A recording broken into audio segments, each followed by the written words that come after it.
95 news speed news కి స్వాగతం. Visakha YMCA వద్ద మద్యం గంజాయి మత్తులో అర్ధరాత్రి అమూల్య అనే మహిళ హల్చల్ చేసింది. మద్యం సేవించావా అని అడిగినందుకు 3 టౌన్ ఏఎస్ఐపై బీర్ బాటిల్ తో దాడికి పాల్పడింది. అనంతపురంలో జనసేన పార్టీ నేతలు నిరసనకు దిగారు. రహదారుల దుస్థితిపై ఆందోళన వ్యక్తం చేస్తూ శ్రమదానం చేశారు.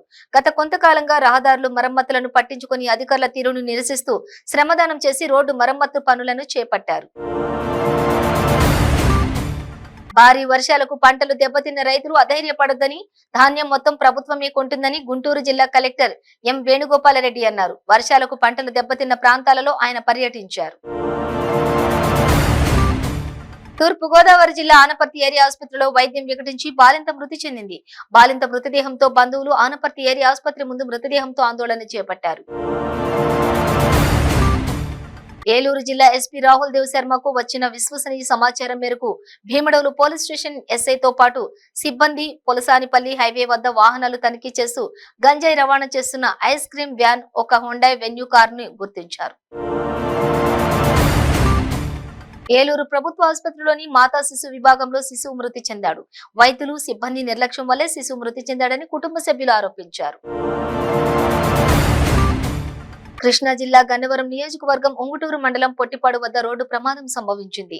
ముందు వెళ్తున్న లారీని మినీ వ్యాన్ ఢీ కొట్టింది. ఈ ఘటనలో విజయవాడకి చెందిన వీరంకి కృష్ణ అనే వ్యక్తి క్యాబిన్ లో ఇరుక్కుపోయి ప్రాణాలు కోల్పోయాడు.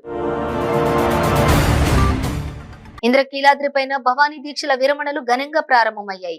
వేద పండితులు, ఈవో బ్రహ్మరాంబ ఆలయ అర్చకులు, స్థానాచార్యులు హోమగుండాలకు ఆజ్యం సమర్పించారు. కర్నూలు జిల్లా ఓర్వకల్లు మండలం నన్నూరు గ్రామంలో తోడికోడలు రేణుక రామేశ్వరి హత్య కేసులో పోలీసులకు కొంత స్పష్టత వచ్చింది. డీఎస్పీ వెంకటరామయ్య ఆధ్వర్యంలో rural CS Srinivasareddy, SI Mallikarjuna case దర్యాప్తు ప్రారంభించారు.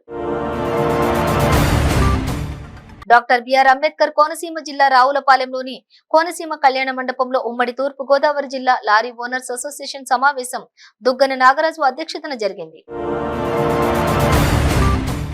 కామారెడ్డి జిల్లా రామారెడ్డి మండలంలోని సింగరాయిపల్లి అటవీ ప్రాంతంలో వేటకు వెళ్లి పులిగుట్ట గుహలో బండరాళ్ల మధ్య చిక్కుకున్న షాడా రాజు క్షేమంగా బయటపడ్డాడు. 43 గంటల పాటు నరకయాతన అనుభవించిన రాజును పోలీసులు, వివిధ శాఖల అధికారులు సురక్షితంగా బయటకు తీశారు.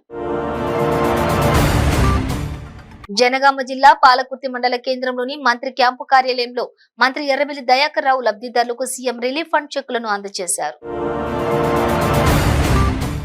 సూర్యాపేటలో పోలీసులకు దొంగలు జలకిచ్చారు. దుండగులు ఏకంగా పోలీస్ ఇన్నోవా వాహనాన్ని దొంగిలించారు.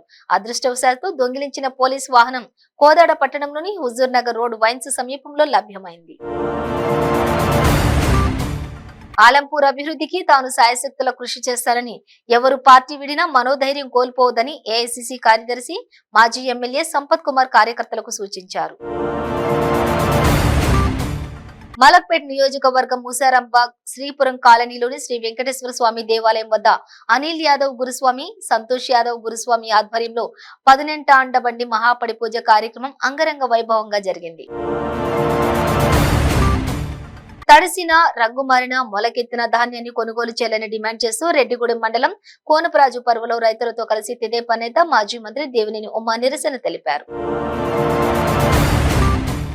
శ్రీ సత్యసాయి జిల్లా హిందూపురంలోని స్వర్గీయ ఎన్టీఆర్ శత జయంతి సందర్భంగా, అలాగే ప్రతిరోజు నిరుపేదలకు 2 రూపాయలకే భోజనం అందించేందుకు బాలకృష్ణ ఏర్పాట్లు చేసిన అన్న భోజనశాల 200 రోజులు పూర్తి చేసుకున్న సందర్భంగా 2500 మంది పేదలకు చికెన్ బిర్యానీ, గుడ్డు, స్వీట్ ను అందజేశారు. కేంద్ర ప్రభుత్వం ఆధ్వర్యంలో చేపట్టబోయే జనగణనలో కులగణనను చేపట్టాలని రాష్ట్ర BC commission member Kishore Goud కోరారు. ఢిల్లీలోని జాతీయ BC commission chairman Hansraj Gangaram Ahir ను కలిసి విజ్ఞప్తి చేశారు. అమరజీవి పొట్టి శ్రీరాములు వర్ధంతి సందర్భంగా టీడీపీ జాతీయ అధ్యక్షులు నారా చంద్రబాబు నాయుడు ఆయన చిత్రపటానికి పూలు వేసి నివాళులర్పించారు. చిత్తూరు జిల్లాలో ఆర్టీసీ బస్సు బోల్తా పడడంతో ఒకరి పరిస్థితి విషమంగా ఉండగా డ్రైవర్ తో సహా సుమారు 15 మందికి తీవ్ర గాయాలయ్యాయి. తిరుపత్తూరు నుండి కుప్పం వస్తున్న ఆర్టీసీ బస్సు కొత్త ఇండ్లు పంచాయతీ చందం గ్రామం సమీపంలో అదుపు తప్పి బోల్తా పడింది.